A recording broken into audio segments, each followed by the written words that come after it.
దాదాపు 7 నెలల తర్వాత జగన్ అసెంబ్లీకి వెళ్తున్నాడు. యాక్చువల్‌గా లాస్ట్ ఇయర్ జూలైలో వెళ్ళాడాయన. 2 రోజులు మాత్రం అటెండ్ అయ్యాడు, వచ్చేసాడు. దాని తర్వాత ఇప్పటివరకు ఎళ్ళలేదు. నవంబర్‌లో జరిగినప్పుడు గూడా అసెంబ్లీ జరుగుతుంటే ఆయన తన క్యాంప్ కార్యాలయంలో మీడియా సమావేశం ఏర్పాటు చేసి మాట్లాడాడు. మొన్న గూడా లాస్ట్ వీక్ జరిగినప్పుడు గూడా 6వ తేదీ అనుకుంటా మీడియా సమావేశంలో గూడా ఆయన నేను అసెంబ్లీకి ఎందుకు పోవాలి? నాకు ప్రతిపక్ష హోదా వాళ్ళు ఇవ్వట్లేదు అనేది ఆయన అన్నాడు. ఆల్రెడీ కోర్టుకి కూడా వెళ్ళాడు. దాని మీద తీవ్ర విమర్శలొచ్చాయి.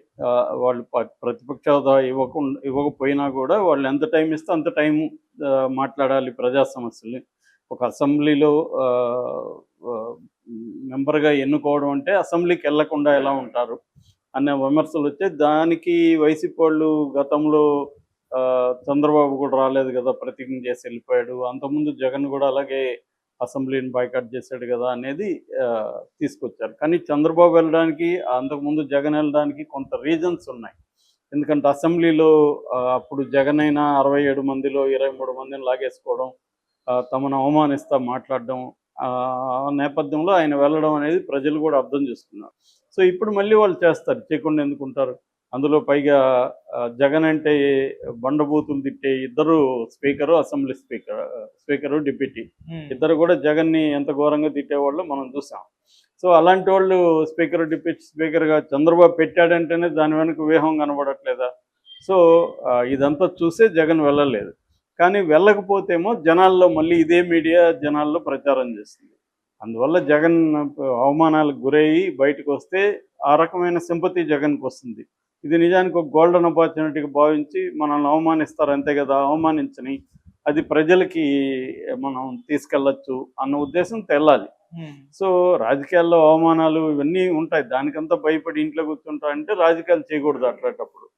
సో, ఎందుకంటే మనమేమన్నా ఉత్తముల్లాగా ఉన్నామా? మనం గూడా అవమానించాంగా అవతలోళ్ళని. కాబట్టి వాళ్ళిప్పుడు మనం అవమానిస్తే లేనిది మనల్ని అవమానిస్తే ఎట్లా ఉండొద్దనుకుంటే ఎలా ఉంటది? కాబట్టి రెండూ ఉంటాయిక్కడ. సో, దానికి సిద్ధమవ్వాలి. ఇప్పుడు జగన్ రేపు నుంచి అసెంబ్లీ సమావేశాలు జరుగుతున్నాయి. రేపు గవర్నర్ ఎమ్మెల్సీ ఎమ్మెల్యేల ఉభయ సభలను ఉద్దేశించి ఆయన ప్రసంగం ఉంటది. దాని తర్వాత 28వ తేదీ బడ్జెట్ పెడతారు. ఎన్ని రోజులనేది రేపు ఆహ్, బిజినెస్ అడ్వైజరీ కమిటీ బీఏసీ రేపు ఇ పెడుతుందనమాట. అంటే డిసైడ్ చేస్తుంది. ఇక్కడ ఒక డౌట్ ఏందంటే తెలుగుదేశం మీడియా రాస్తున్నదేమంటే జగన్ కావాలనే తెలివిగా ఒక ఎత్తేసాడు. ఆ ఎత్తేందంటే రేపు మాత్రం అటెండ్ అయ్యి వచ్చేస్తాడు. దాంతో ఇంకొక 60 రోజులు పోవాల్సిన అవసరం లే. మళ్ళీ 60 రోజుల లోపల ఒకసారి ఎళ్ళేసొస్తే మళ్ళీ 60 రోజులు ఎగ్గొట్టొచ్చు. ఈ ప్లాన్ ఏస్తున్నాడు. కానీ నిజంగా అతనేమి రాడు అనేది గూడా వీళ్ళంటున్నారు. మరి అయితే రేపు మాత్రం జగన్ అయితే అసెంబ్లీ ఆహ్, హాల్‌లో 9:30కి ఎమ్మెల్యేలు, ఎమ్మెల్సీలతో సమావేశం అవుతున్నాడు. మొత్తం వ్యూహం ఎలా ఉండాలని ఖచ్చితంగా రేపైతే గ్యారంటీగా అందరూ అటెండ్ అవుతున్నారు. నెక్స్ట్ జగన్ గూడా అటెండ్ అవుతాడా? అసెంబ్లీ జరిగే దీనికి సమావేశాలకి మొత్తంగా అటెండ్ అవ్వడా అనేది ఇంకా క్లారిటీ రాలేదు. అంటే తెలుగుదేశంలో ఒక వర్గం మీడియా చెప్తున్నట్టుగా టెక్నికల్‌గా రఘురామకృష్ణరాజు బెదిరింపు నుంచి బయటపడడం కోసం వన్ డే అటెండ్ అయ్యి బయటకొస్తాడా? అనేది కూడా మనకి ఇంకా క్లారిటీ లేదు. చంద్రబాబు కూడా అంతే. చంద్రబాబుని పర్సనల్ అటాక్స్ అంతా చేయడం, చంద్రబాబు దగ్గర నుంచి కూడా 23 మందిలో మళ్ళీ నలుగురిని లాగేసుకోవడం, ఇవన్నీ అక్కడ కూడా పనిచేసాయి.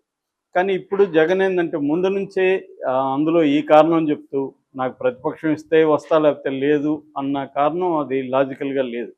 అయితే అయినా గూడా జగన్ కన్విన్స్ కాలే. ఎంతమంది చెప్పినా జగన్ దానికే కట్టుబడి ఉన్నాడు. అయితే ఇప్పుడు ఎవరు చెప్పినా వినని జగన్‌ని రఘురామకృష్ణరాజు భయపెట్టాడు అన్న వార్తలు బయటకొస్తున్నాయి. ఎందుకంటే రఘురామకృష్ణరాజు ఒక ప్లాన్ ఏసాడు. అదేందంటే 60 రోజులు, 60 వర్కింగ్ డేస్ గానీ అసెంబ్లీకి రాకపోతే అతని మీద ఆహ్, దాన్నేమంటారు అనర్హత వేటు వేయొచ్చు. అనేది ఆయన చెప్పాడు. దాంతో పాటు స్పీకర్ అయ్యన్న పాత్రుడు కూడా సేమ్ విషయం చెప్పారు. సో, దాంతో కానీ అది అలా కుదరదు. పార్లమెంట్‌లో అయితే కుదురుతుంది గానీ అసెంబ్లీలో అలా ఉండదు అని గూడా అన్నారు. కానీ పర్మిషన్ తీసుకోకుండా 60 రోజులు రాకపోతే మాత్రం ఖచ్చితంగా ఇబ్బంది. గతంలో బాలకృష్ణ గూడా ఆ అసెంబ్లీకి అటెండ్ అయ్యేవాడు గాదు. ఆయన మీద చర్యలు ఏమి తీసుకోలేదు కదా అని కొంతమంది పాయింట్ లేవదీశారు. ఏదేమైనా జగన్ అయితే ఇవాళ నిర్ణయించుకున్నట్టుగా అర్థమవుతుంది. సో దీంతో తెలుగుదేశం మీడియా అంతా కూడా జగన్ భయపడ్డాడు, జగన్ భయపడ్డాడని టైటిల్ పెట్టి వాయిస్తున్నారు నిన్నటి నుంచి. పోకపోతే ఏమో పోలేదంటారు, పోతే భయపడ్డారంటారు. సో ఎందుకంటే ఇదేదో ముందే చేస్తుంటే జగన్కి ఈ విమర్శలు వచ్చిండేవి కాదు.